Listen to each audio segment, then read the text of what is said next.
UFC 284 के बाद इस्लाम मकाशफ पे काफ़ी सीरियस एलिगेशंस लगे थे कि उन्होंने चीटिंग करी है, डोपिंग करी है, आईवीज़ का यूज़ करा है इस्लाम मकाशफ ने वेट कट के बाद अपनी बॉडी को रिहाइड्रेट करने के लिए। और ये सारे एलिगेशन स्टार्ट हुए थे जब डैन हुकर ने ट्वीट करके इस्लाम मकाशफ को चीटर बोला था। तो उसके बाद से बात बहुत ज़्यादा बढ़ गई थी। उसके बाद सामने न्यूज़ भी आई कि UFC ने और यूसाडा ने एक इन्वेस्टिगेशन लॉन्च कर दिया है इस्लाम मकाशफ के अगेंस्ट, और वो इन्वेस्टिगेट करने वाले हैं कि क्या सच में ऐसा कुछ हुआ था और इस्लाम मकाशफ को भी क्वेश्चनिंग के लिए बुलाने वाले हैं, ऐसा न्यूज़ आ रही थी सुनने में। और साथ ही साथ बहुत सारे लोग, फाइट फैंस और इनफैक्ट जर्नलिस्ट, मीडिया पेजेस और बहुत बड़े बड़े MMA के चैनल्स थे, उन्होंने तो ऑलरेडी डिक्लेयर कर दिया था कि हाँ भाई डेफिनेटली इस्लाम मकाशफ ने कुछ ना कुछ चीटिंग करी थी। कुछ फोटोज़ वायरल हो रहे थे MMA कम्युनिटी के अंदर ही जिसमें दिखा रहे थे कि इस्लाम मकाशफ के लेफ्ट हैंड पर एक इंट्रावेनस इंजेक्शन का मार्क था, और उसके हिसाब से, उनके हिसाब से कि ये वेन्स के पहले नहीं था और वेन्स के बाद फेस ऑफ के टाइम पे था, जिसके कारण ये प्रूव होता है कि इस्लाम मकाशफ ने आईवीज़ यूज़ करी है, नर्स को हायर करा वगैरह वगैरह एलिगेशंस लगे जा रहे थे इस्लाम मकाशफ और उनकी पूरी टीम पर। तो फाइनली आज इस्लाम मकाशफ ने एक प्रेस कॉन्फ्रेंस करी है, press conference sort of interview करा है अपनी लैंग्वेज में,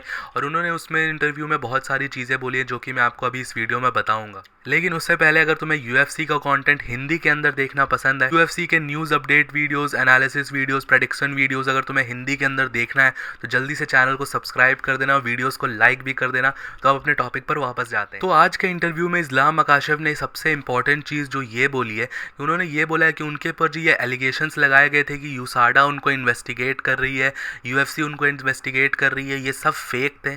कोई भी इन्वेस्टिगेशन उनके अगेंस्ट नहीं हुई थी, ना ही UFC ने उनको कोई भी क्वेश्चन करा है और ना ही यूसाडा ने उनको कभी उनके ऊपर डाउट करा है, क्योंकि उन्होंने ऐसा कुछ भी इलीगल काम करा नहीं है और ना ही वो कर सकते हैं, क्योंकि ये सारी चीज़ें अलाउड नहीं होती, आईवीज़ वगैरह यूज़ करना। इन सब का उनको पूरा नॉलेज है और डेफिनेटली उन्होंने कुछ भी गलत नहीं किया। और सीधा सीधा उन्होंने यही डिमांड करा है कि जो भी उनके अगेंस्ट फेक एलिगेशंस वगैरह लगा रहे हैं उनके ऊपर अकाउंटेबिलिटी होनी चाहिए, उनके ऊपर एक्शन होगा। और आप सब ने भी मुझे कमेंट करके बताया है कि इस्लाम मकाशफ की टीम शायद से प्लान कर रही है डैन हुकर, जिन्होंने ये स्टार्ट करा था, उनके ऊपर डिफेमेशन का केस करने। तो डेफिनेटली यार देखो, यहाँ पर ये बहुत ही सीरियस एलिगेशंस लगा दिया गया था, और एक एथलीट के ऊपर ये सीरियस एलिगेशंस लगाना काफ़ी ज़्यादा हैम्पर कर सकता है उसकी रेपुटेशन को। सिर्फ उसकी ही नहीं, उसके अराउंड के, उसके रीजन के सारे फाइटर्स पे ये एलिगेशन काफ़ी ज़्यादा बुरा हो सकता है, इसका असर काफ़ी ख़राब हो सकता है, पूरा स्पोर्ट को एज अ पुल डाउन करता है ये सारे फेक एलिगेशंस जो लगते हैं। और ये एलिगेशंस जो इस्लाम मकाशफ पे लगे थे ये ऑलमोस्ट कंफर्म हो चुका है कि ये पूरी तरह से फेक है। ऑस्ट्रेलिया की जो western Australia combat sports fight commission है, उन्होंने एक स्टेटमेंट रिलीज करा है। तो उनके स्टेटमेंट के अकॉर्डिंग उन्होंने एक आज स्टेटमेंट रिलीज करा है, और उस स्टेटमेंट में उन्होंने यही बोला है कि आईवीज़ बिल्कुल भी परमिटेड नहीं है, डोपिंग के अगेंस्ट है। वर्ल्ड एंटी डोपिंग एजेंसी जो है वाडा, उसके अगेंस्ट उसके सारे रूल्स ये वेस्टर्न ऑस्ट्रेलिया फाइट कमीशन ने फॉलो करे थे, और सारे किसी भी एथलीट ने जो UFC 284 में जिसने कम्पीट करा है, किसी ने भी कोई भी इंट्रावेनस इंजेक्शन नहीं लिया है। ऐसा कोई भी एविडेंस सामने नहीं निकल के आया है जिसके कारण ये कंफर्म होता है कि इस्लाम मकाशफ ने कोई भी आईवीज़ का यूज़ नहीं करा था। और जो ये बातें कर रहे थे डैन होकर कि किसी नर्स को हायर करा था और वहाँ पर आके उन्होंने इंजेक्शन लिए हैं अपनी बॉडी को रिहाइड्रेट करने के लिए वेन्स के बाद, तो ये सब का कोई भी एविडेंस नहीं निकला, और ये पूरी तरह से प्रूव हो चुका है कि ये बस एक बेसलेस एलिगेशन था। और मोस्ट प्रोबेबली इस एलिगेशन का सोर्स इसीलिए था कि डैन होकर थोड़ा सॉल्टी हो गया, और डेफिनेटली ऑस्ट्रेलिया के फाइट फैंस थोड़े सॉल्टी हो गए, क्योंकि देखो डिसीजन क्लोज था, हमें सबको पता है कि डिसीजन क्लोज था। वोल्कानोव्स्की ने बहुत अच्छी फाइट दी, टक्कर दी, लेकिन इसका मतलब ये नहीं है कि सामने वाली फाइटर के विक्ट्री को हम डिस्क्रेडिट कर देंगे। क्लोज डिसीजंस आज से पहले UFC में काफ़ी बार हुए हैं, बहुत सारे फाइटर्स ने क्लोज डिसीजन लिया है, लेकिन क्लोज डिसीजन में हमें ये नहीं होता कि जो फाइटर जीता है उसको हम पुल डाउन करेंगे किसी भी तरीके से।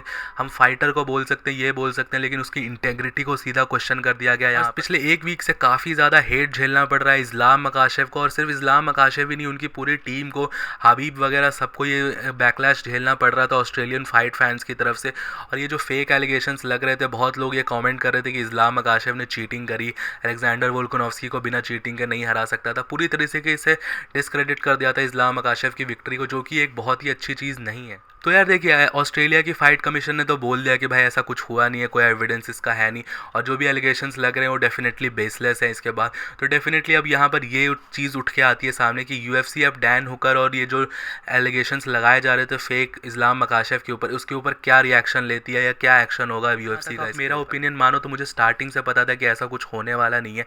डेफिनेटली देखो, डैन हुकर का खुद का पर्सनल ओपिनियन है, खुद का ट्विटर अकाउंट है, वो कुछ भी ट्वीट कर सकता है, अपने इमोशंस में आके कुछ भी बोल बोल सकता है, अपने फाइटर का, अपने वोल्कानोव्स्की को सपोर्ट करने के लिए उसने ये सारे एलिगेशंस लगा दिए इस्लाम मकाशेव पे, वो सब अलग बात है। लेकिन देखो एक चीज़, अगर आप फैक्ट्स पे जाओगे तो ऑस्ट्रेलिया एक फॉरेन ग्राउंड है इस्लाम मकाशेव के लिए।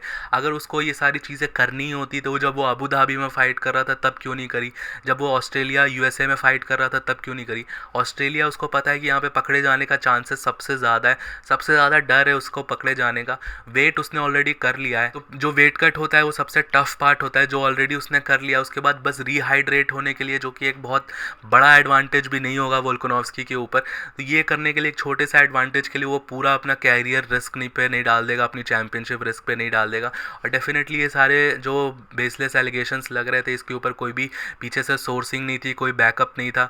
इनफैक्ट डैन हुकर ने भी अभी तक कोई भी प्रूफ प्रेजेंट नहीं करा है, तो डेफिनेटली ये सारे बेसलेस और फालतू एलिगेशन। अभी यही मानना है कि देखो, फाइटर आपको पसंद हो या ना हो, भले आप इस्लाम मकाशेव को पसंद करते हो नहीं पसंद करते हो, आप वोल्कानोव्स्की के फ़ैन हो, आप उसके ऑक्टागन परफॉर्मेंस पे उसको जज करो, आप उसके ऑक्टागन परफॉर्मेंस में उसकी कमियों की बात करो, आप उसको क्रिटिसाइज़ करो उसके परफॉर्मेंस में जो ऑक्टागन में कर रहा है।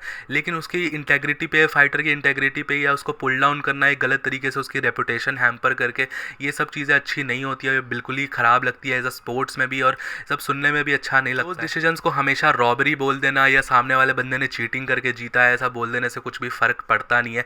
ना कि इस्लाम मकाशेव ने तो स्टार्टिंग से ही बोला था कि उन्होंने कुछ भी गलत नहीं करा है, और डेफिनेटली वो सब चीज़ें प्रेजेंट करने के लिए रेडी है। तो आप सबका इसके बारे में क्या ओपिनियन है, आप लोग मुझे नीचे कमेंट सेक्शन में ज़रूर बताना। और भी कोई इन्फॉर्मेशन अगर मेरे से मिस हो गई हो, या कुछ और इन्फॉर्मेशन जो आप देना चाहते हो, तो मुझे कमेंट सेक्शन में कमेंट करके ज़रूर बताना, मैं उसको ज़रूर पढ़ूंगा, और उसके ऊपर आगे वीडियो बनाने की ज़रूरत पड़ी तो ज़रूर बनाऊंगा। अभी के लिए तो ये बिल्कुल क्लियर हो चुका है कि इस्लाम मकाशेव से ये चार्जेस ड्रॉप हो चुके हैं। कोई भी इन्वेस्टिगेशन यूसाडा की तरफ से नहीं हुई थी, और ना ही कोई कंप्लेंट फाइल हुई उनकी तरफ से। एथलेटिक कमीशन ऑफ ऑस्ट्रेलिया ने क्लीन चिट दे दी है इस्लाम को। इसके ऊपर कोई भी अपडेट आता है या कोई भी नई न्यूज़ आएगी तो डेफिनेटली मैं आप सबको अपडेट कर ही दूंगा। तब तक अगर तुम्हें जानना है कि UFC 285 का जो मेन इवेंट है John Jones versus Cyril Gane, तो उसके बारे में तुम्हें और नॉलेज जाननी है और भी डिटेल्स जाननी है, तो तुम मेरा ये वाला वीडियो चेकआउट कर सकते हो।